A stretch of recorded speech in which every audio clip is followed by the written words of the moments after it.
The woods had always been there, dark, wet, and unnaturally still. Locals called them cursed, though most had long stopped saying the name aloud.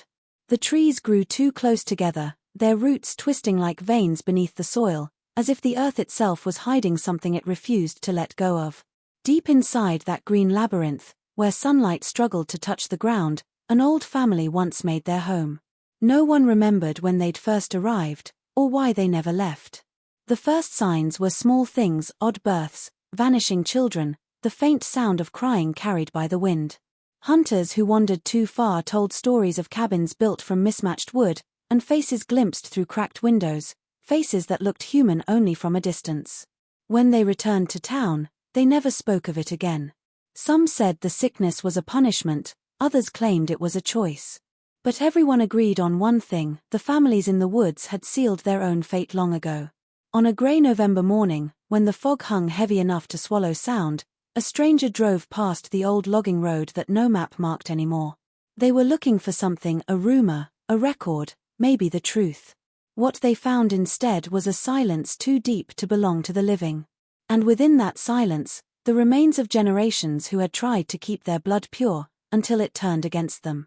Something still moved out there, among the rotting cabins and the trees that leaned too close, as if the woods themselves were keeping watch, waiting for someone new to step inside and finish the story that never ended. The isolated valley had no name on any map, only a smudge of green stretching between two forgotten ridges. It was the kind of place where time seemed to have lost interest, where no telephone poles stood, and no roads dared to cut through the thicket. For years, hikers who ventured too far into that part of the Appalachians returned speaking of strange echoes and the feeling of being watched, though few ever dared to go back. It was there, amid the damp air and endless canopy, that a journalist, driven more by obsession than curiosity, found himself staring into the mouth of a mystery older than the country itself. He had come following whispers of a vanished bloodline, a community swallowed by its own silence. What began as a search for a forgotten settlement soon felt more like trespassing into something sacred and forbidden. The deeper he went, the more the modern world slipped away. His compass spun aimlessly, and even the birds refused to sing past a certain bend. Moss coated everything, as though nature had tried to bury the traces of human hands. Yet there were signs, faint outlines of paths, rusted wire fences strangled by roots, and the occasional bone that didn't seem to belong to any animal known to the woods.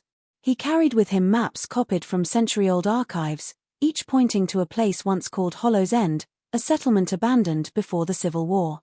According to old census records, a few families had lived there, names repeated generation after generation, always the same surnames, always the same kin. No newcomers, no outsiders. The last record was from 1913, after which the valley seemed to have vanished from every document. When he finally reached it, the valley opened like a wound in the forest floor.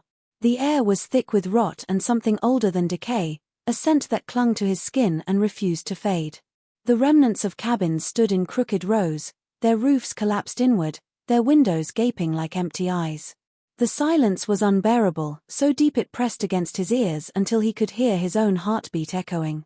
Every step forward felt like crossing a line no one should ever cross. He could sense that he wasn't the first to find this place, but perhaps the first who refused to turn back. Somewhere among the ruins, buried beneath the vines and thyme, lay the story of what had happened here, why these families had vanished, and what price they had paid for keeping their blood too close. In the small town that bordered the endless wall of forest, the air was heavy with unspoken memories. It was a place where gossip traveled faster than the wind, yet certain stories were never told above a whisper. The locals called the stretch of land beyond the old mill the Hollow, though few could say why. They warned strangers not to wander there after dusk, not because of wild animals or hidden cliffs, but because of something older, something human that had gone wrong long ago. When the journalist arrived asking questions about missing families and an old valley settlement, eyes turned away, doors closed faster, and the polite smiles of southern hospitality grew thin and brittle. They knew the stories he was chasing. They just wished he hadn't come to stir them up again. He first heard the whispers in the diner at the edge of town, a dimly lit place where the same four men played cards every night and where the waitress refused to fill your cup if you mentioned the woods. Someone muttered about a bloodline cursed by its own pride, about kin who wouldn't mix with anyone beyond their own family. Another spoke of children born with twisted limbs, of screams that echoed through the trees when the moon was full. But as soon as he pressed for details, the stories broke off mid-sentence, replaced by forced laughter or the clatter of coffee cups. It was clear that fear had fossilized into habit, passed down just like the old family's names. Later, in the town's archives, he found references to the same surnames repeated through generations: Mulvern, Gentry, Rokes. They appeared in property deeds, birth records, and death certificates, all clustered around the same location before fading abruptly in the early 1900s. When he mentioned those names to an elderly librarian, her hands trembled so violently she dropped her pen. She warned him in a voice barely above a whisper that some stories were meant to stay buried, that the people who had lived in those woods were not like others anymore. They had mixed blood with their own until it turned against them. That night, as he drove back toward his motel, he caught sight of an old man standing at the tree line, motionless, staring at his car lights. The figure didn't move even as the vehicle passed, only raised a hand in what looked less like a wave and more like a warning. The journalist felt it deep in his gut that the valley wasn't forgotten by accident. It had been deliberately erased, sealed away by generations who knew what lay inside should never be disturbed. The first encounter came on a cold, colorless morning when the fog hung thick enough to swallow the path ahead. The journalist had followed a faint trail, little more than an animal track, until it widened into something man-made, two ruts carved into the earth, overgrown but still visible, leading deeper into the woods. Every instinct told him to turn back, yet something stronger kept him moving forward. The trees grew denser, their branches clawing together overhead, and the air felt heavy, damp, almost watchful. After an hour of climbing through mud and roots, he saw it, a house, half-eaten by the forest, its roof sagging under decades of rain and silence. It looked less like a home and more like a carcass picked clean by time. He approached slowly, his boots sinking into the wet ground. The windows were clouded, but something inside caught the dull light and glimmered. The door was unlatched, creaking open as though it had been waiting for him. Inside, the smell was unbearable: mold, decay, and something else, something sweet and rotten. Dust hung in the air like ash, stirred by his every breath. Furniture remained where it had been left, preserved by neglect rather than care. A child's toy lay on the floor, its paint flaked away, its eyes scratched out. He lifted it, and beneath it found a yellowed photograph, a family of 6 standing in front of the same house, their faces blurred with age, their eyes strangely uniform, pale and hollow. The walls were covered with portraits, each painted in a crude hand. The subjects all looked eerily similar: same eyes, same mouths, same unsettling expressions that made the viewer feel observed. In the corner of one frame, a name had been etched repeatedly: Mulvern. He took a step closer, noticing that some of the paintings had been defaced, slashed through the face or burned at the edges. The silence pressed down until he could hear only his own breathing. Then, faintly, something shifted above him, a creak, deliberate and slow, followed by another. He looked up toward the staircase that led to the second floor. The air grew colder, and the faint scent of smoke drifted through the cracks in the wood. When he finally climbed the stairs, he found a room with the floor partially collapsed, and beside it, jars lined neatly on a shelf. Inside them floated fragments of what he first thought were animal specimens. But as his flashlight caught the outline of a small, pale hand suspended in cloudy liquid, his stomach twisted. He stumbled back, the light trembling in his grasp, and that was when he noticed it: fresh footprints in the dust, smaller than his own, leading out the back door and into the woods. As the days passed and the journalist dug deeper into the ruins, a pattern began to form, something deliberate, structured, and terrifyingly consistent. The names carved into furniture, stitched into quilts, and scribbled onto the backs of old photographs all belonged to the same few bloodlines. Every document he unearthed, every trace of a birth or marriage certificate he found in the decaying trunks of the houses, told the same story. The families of Hollow's End had lived among themselves, generation after generation, with no mention of outsiders entering or leaving. It wasn't simply isolation, it was intentional preservation, a way of keeping their blood untouched by the outside world. The deeper he went into their records, the clearer it became that they had built an entire system to ensure that their lineage remained contained within itself. In the crumbling remains of what once looked like a schoolhouse, he found a ledger, names and dates spanning nearly a century, each marked with annotations like joined, approved, or refused. The handwriting shifted slightly over time, but the meaning was unmistakable. These families had treated marriage as a ritual of selection, pairing cousins, uncles, nieces, and siblings according to strict, almost religious rules. Every few generations, the branches of their family tree folded back onto themselves, until the roots tangled beyond recognition. By the time outsiders stopped visiting the valley altogether, the families had already sealed themselves in, convinced that their purity was something worth guarding from contamination. The journalist pieced together that this ideology was born out of fear, perhaps of disease, sin, or the outside world that had once judged them harshly. In their isolation, the idea of blood purity transformed from superstition into a kind of faith. It was said, in one half-burned letter he found, that God marks those who keep the line true. But what God had given them wasn't strength, it was decay. Their children began to show signs of deformity, not as exceptions but as a rule. Each new generation bore faces more similar to the last, until resemblance became suffocating. Eyes too close together, limbs that didn't grow right, skin that bruised at the lightest touch. When he laid the documents out across the rotting table in the farmhouse, the weight of it all pressed against him. These families hadn't vanished by accident, they had folded in on themselves, consumed by their own blood. The valley wasn't just a place lost to time, it was a living tomb, a monument to the dangers of believing that purity could protect against corruption. The journalist realized that what he was uncovering wasn't simply history, it was the aftermath of human pride turned against itself. The more the journalist explored the valley, the more the boundaries between curiosity and horror began to blur.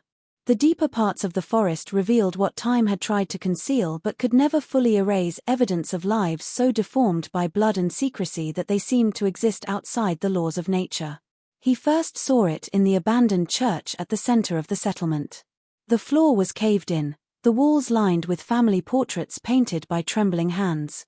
Each image bore faces that looked almost identical, their features repeating like echoes across generations. Eyes that tilted at strange angles, jaws too small for their faces, and limbs that seemed too long or too short for the rest of the body. The air was thick with mildew and the faint metallic scent of decay, and though the building was silent, the feeling of being watched never left him. He had studied reports of genetic disorders before, but nothing could have prepared him for what these people had endured. In one crumbling shack he found medical notes scrawled in charcoal on the walls, written in a hand that belonged to someone desperate to make sense of what was happening to them. "The children are breaking sooner," one note read. "Their bones too soft, their eyes cloudy from birth." Another message spoke of the curse, describing it not as an illness but as divine punishment for mingling blood that should have stayed apart. The handwriting grew more erratic with each line, the final sentence a jagged scrawl that read, "We keep the line clean, but the line is killing us." He began to find remains, bones half buried in shallow graves, some unnaturally small, others fused together in ways that defied anatomy. There were signs that they had tried to treat themselves, crude splints fashioned from sticks, jars filled with herbs and animal parts, perhaps attempts at medicine passed down through fading memory. Yet nothing could stop the slow unraveling of their bodies. Their features had collapsed into sameness, their voices, if any had survived that long, must have carried the same tremor of weakness that comes from generations of sickness. Standing among the ruins, the journalist realized that these deformities weren't accidents but inheritances, each one carried proudly at first, then with shame, and finally with silence. They had believed their purity was a gift, but it had become a slow curse encoded in their very bones. The forest had hidden their suffering, wrapping it in moss and mist, until all that remained were their broken faces staring out from cracked portraits, a reminder of what happens when human blood circles too tightly around itself and refuses to let the world in. The discovery of the matriarch's journal came by accident, unearthed when the journalist's boot sank through the rotted floorboards of the largest cabin in the valley. Beneath the splintered wood lay a narrow compartment, sealed with wax and wrapped in layers of yellowed fabric. Inside, bound in cracked leather, was a book that seemed to hum with the weight of its years. The first few pages were stiff with mold, but as he turned them carefully, The ink grew clearer, the handwriting precise and deliberate. The author identified herself only as EM, a woman who had led her family through the early years of the valley's isolation. Her words began like scripture, full of devotion and duty, but gradually spiraled into something darker. She wrote of a vision, one she believed to be divine. "The blood must remain unbroken," she repeated across the margins. "The Lord rewards those who keep the line pure." Each entry read like a commandment, instructing her descendants to marry within, to reject the temptations of outsiders, and to preserve what she called the sacred flesh. The tone of her writing was not madness at first, it was conviction, the kind born from desperation and fear. She described a world beyond the valley as diseased, corrupted by lies and lust, and saw her family as chosen vessels meant to keep the original seed untainted. Over time, the entries revealed how belief had transformed into obsession. When her eldest daughter fell in love with a boy from the nearby town, EM recorded her punishment in chilling detail: banishment, starvation, and finally, silence. Further into the journal, her faith seemed to crack under the weight of what she had created. She began to describe the sickness spreading among her children, calling it a test of their devotion. She wrote of babies born twisted, of eyes that clouded before they could see, of mouths that never spoke a word. Yet she continued to praise the bloodline, claiming that every deformity was proof of their divine selection. "He purifies us through pain," one page read, the ink smeared as if by tears. Toward the end, her handwriting changed, shaking, uneven, and filled with dread. She confessed to hearing voices in the forest, whispers of those she had buried, calling her name from beneath the soil. The final entry ended abruptly with a single sentence that chilled him to the bone: "The blood will remember what we have done, and it will not forgive."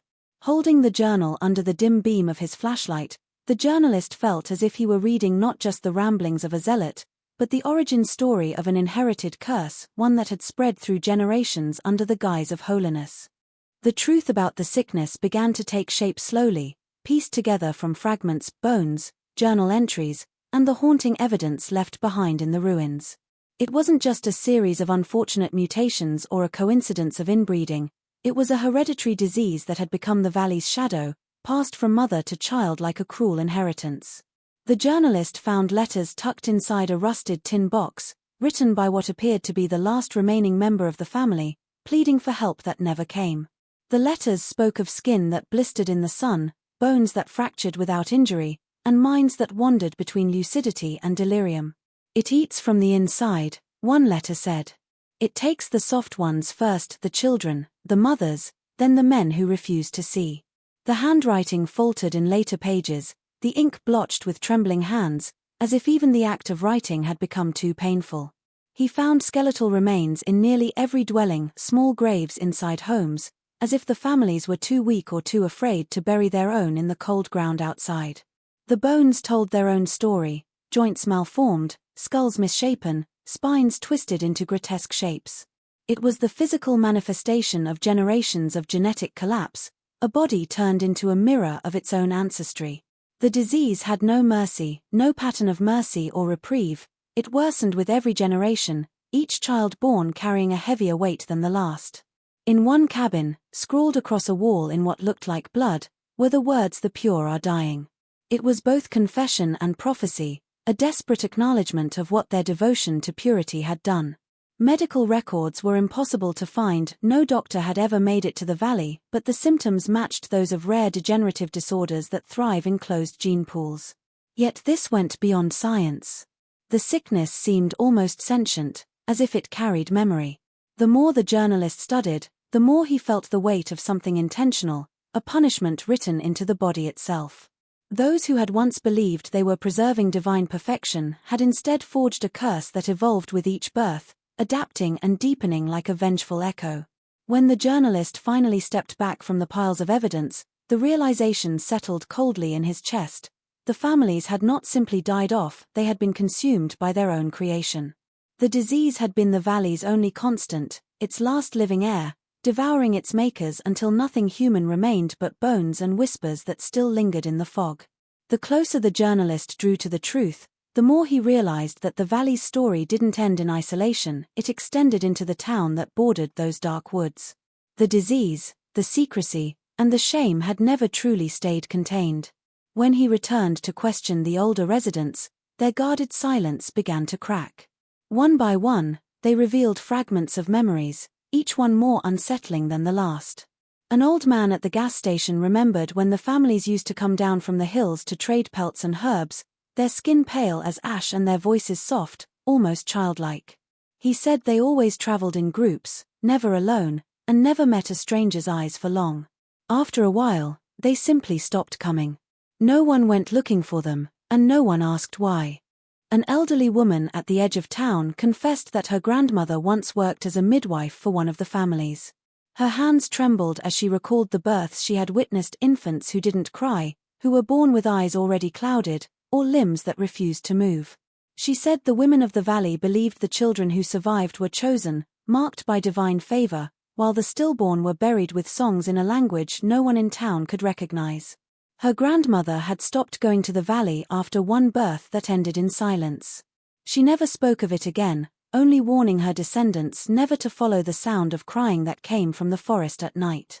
Through each retelling, the journalist began to understand that the town itself had been complicit in forgetting. They had chosen silence over interference, fear over compassion. The valley's people were allowed to vanish because acknowledging them meant acknowledging what they represented: something grotesque yet human, a mirror held up to the darker instincts of survival and pride.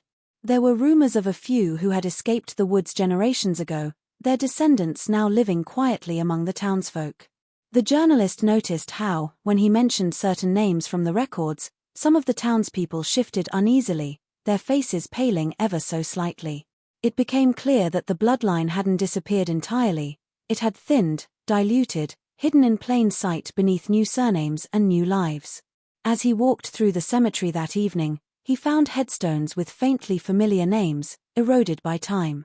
The dates overlapped with the valley's last known generation. It struck him then that the disease, the curse, whatever it truly was, might not have died in those woods. It might still breathe quietly through the veins of the town that pretended to forget.